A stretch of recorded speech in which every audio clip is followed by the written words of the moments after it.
ஆண்டவரும் இரட்சகருமாகிய இயேசு கிறிஸ்துவின் நாமத்தினாலே உங்கள் எல்லோரையும் வாழ்த்தி இந்த புதிய மாதத்திலே வாழ்த்தி நான் ஆசீர்வதிக்கிறேன். தேவன் தாமே இந்த புதிய மாதத்தில் கடந்த நாட்கள் தோறும் நம்மை நல்ல சுகத்தோடு பலத்தோடு பாதுகாத்து வந்திருக்கிறார். இதனாலும் கூட மத்தேயு 6வது அதிகாரம் 33ஆம் வசனத்திலே நம்ம ஒரு காரியத்தை தியானிக்க போகிறோம். முதலாவது தேவனுடைய ராஜ்யத்தையும் அவருடைய நீதியும் தேடுங்கள், அப்பொழுது இவைகளெல்லாம் உங்களுக்கு கூட கொடுக்கப்படும் என்று சொல்லி ஆண்டவர் நம்மை பார்த்து சொல்கிறார். இது எந்த சந்தர்ப்பத்திலே ஆண்டவர் தம்முடைய சீசர்களுக்கு சொல்லுகிறார் என்றால், சீசர்கள் அநேக காரியத்தை குறித்து கலங்கி கொண்டிருந்தார்கள். தன்னுடைய எதிர்காலத்தை குறித்து அதிகமாய் கலங்கி கொண்டிருந்தார்கள்.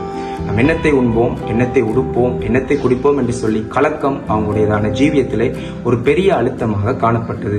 அதே போல இன்றைய காலகட்டத்தில் கூட இதை கேட்டுக்கொண்டிருக்கிற நீங்களும் ஏதோ ஒரு காரியத்தை குறித்து கலங்கி கொண்டிருக்கலாம். நம்முடைய எக்ஸாமை குறித்தான ஒரு கலக்கம், நம்முடைய படிப்பை குறித்தான ஒரு கலக்கம், நாம் செய்யறதான ஒவ்வொரு காரியங்களை குறித்தான கலக்கத்திலே நீங்களும் நானும் கடந்து போய் கொண்டிருக்கலாம். இந்த நாளில் கூட அநேக விதமான இந்த வேலைப்பளுக்கள் மத்தியில கூட கர்த்தருடைய காரியத்தை, அதாவது கர்த்தருடையதான ராஜ்யத்தை அதிகமாக முக்கியத்துவப்படுத்தின ஒரு தேவ மனுஷனை குறித்து நான் பார்க்க போறோம். அவர் தான் தானியேல். இந்த தானியேல் எப்படிப்பட்ட ஒரு தேவ மனுஷனாய் காணப்பட்டார் என்றால், இவர் அந்த பாபிலோன் தேசத்திலே ராஜாவுக்கு அடுத்ததான ஒரு பதவியிலே காணப்பட்ட ஒரு மனிதன்.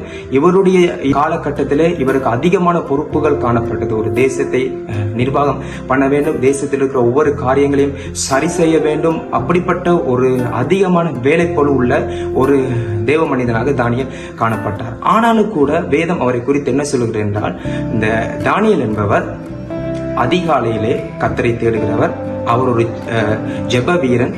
3 வேளையும் அவர் கர்த்தரை தொழுது கொள்ளுகிற ஒரு நல்ல ஒரு தேவ மனிதனாக இருந்தார். அவருக்கு அநேக விதமான பொறுப்புகள், கடமைகள் காணப்பட்டாலும் கூட தேவனுக்கு கொடுக்க வேண்டிய காரியத்தை, தேவனுடைய ராஜ்யத்தை அதிகமாக தானியேல் முக்கியத்துவப்படுத்துவதாக காணப்பட்டார். அதே போல அன்பார்ந்த தேவ பிள்ளைகளை, இதை கேட்டுக்கொண்டிருக்கிற நீங்களும் நானும் சரி, நம்முடைய வாழ்க்கையிலே நம்முடைய தேவ ராஜ்யத்திலே நாம் பணி கொடுக்க கூடாதபடிக்கு, அவருடைய காரியத்தை செய்யக்கூடாதபடிக்கு எந்த காரியம் நமக்கு நேரிட்டாலும் சரி, அவற்றினுடைய மத்தியிலே நீங்களும் நானும் தேவனை தேட வேண்டும். ஏனென்றால் தானியேல் அப்படியாக தேவனுக்கு பக்தி வைராக்கியம் பாராட்டினபடினால் தானியேலை தூக்கி சிங்க கெபியிலே போட்டாலும் தேவன் தாமே அந்த சிங்கத்தினுடைய வாயை கட்டி தானியேலை பாதுகாத்தார். நீங்களும் நானும் நமக்கு வருகிற எல்லா விதமான நெருக்கங்கள் மத்தியிலே, அதே போல நமக்கு வர்றதான எக்ஸாம் பிரஷரா இருக்கட்டும், ஒர்க் பிரஷரா இருக்கட்டும், எல்லாவற்றும் மத்தியிலே கர்த்தருடைய ராஜ்யத்துக்கு நாம் முக்கியத்துவம் கொடுக்கும் போது தேவன் தாமே